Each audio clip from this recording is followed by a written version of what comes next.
Ce 13 avril 2023 restera gravé dans les archives parlementaires du Bénin.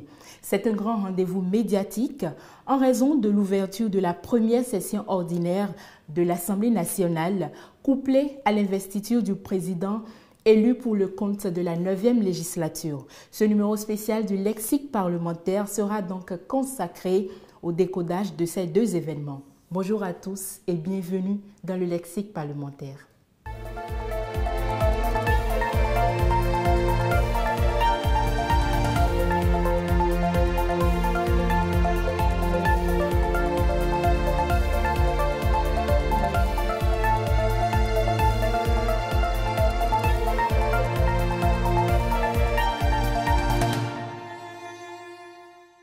Ce 13 avril 2023, le président Louis Bérounou-Vlavonou, président de l'Assemblée nationale, procède à l'ouverture de la première session ordinaire de l'année 2023.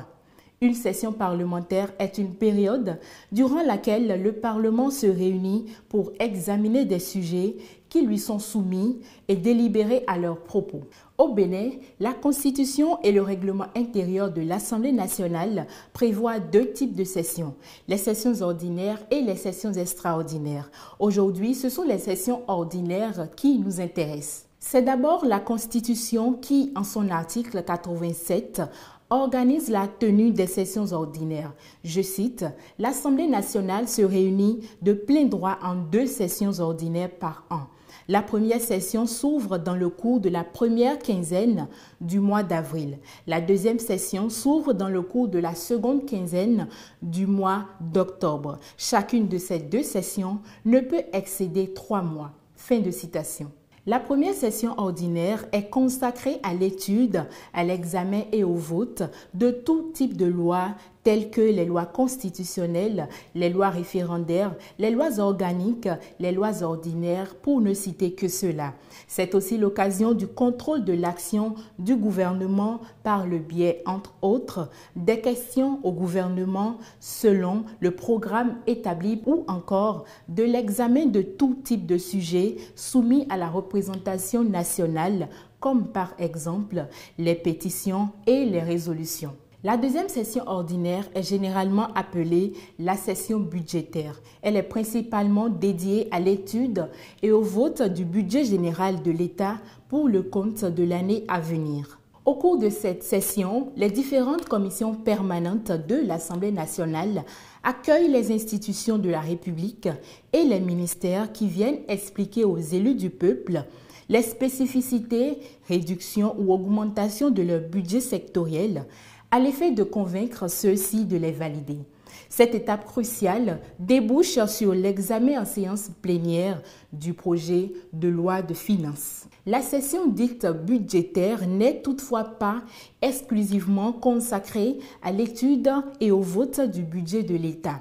Le bureau de l'Assemblée nationale, qui en définit l'ordre du jour, peut décider de faire examiner différents autres sujets de même nature que ceux qui sont examinés au cours de la première session par les députés. L'ouverture de chaque session ordinaire est encadrée par une cérémonie empreinte d'une grande solennité. Et comme vous pouvez le voir sur ces images, à cette occasion, le président de l'Assemblée nationale reçoit les honneurs militaires, salue les membres de son cabinet avant de monter au perchoir de l'hémicycle pour l'ouverture formelle de la session, le plus souvent par une allocution. Le deuxième événement qui marquera la journée du 13 avril 2023, comme je vous le disais, est l'investiture du président de l'Assemblée nationale. Comme vous le savez, l'honorable Louis Bérounou-Vlavonou a été reconduit par ses pairs le 12 avril 2023 dans ses fonctions de président de l'Assemblée nationale. Selon le dictionnaire Larousse, l'investiture est une cérémonie marquant l'entrée en fonction officielle d'un nouveau chef d'État. Et par extension, l'investiture du président de l'Assemblée nationale pourrait s'apparenter a priori à la cérémonie solennelle au cours de laquelle celui-ci entre officiellement dans ses fonctions.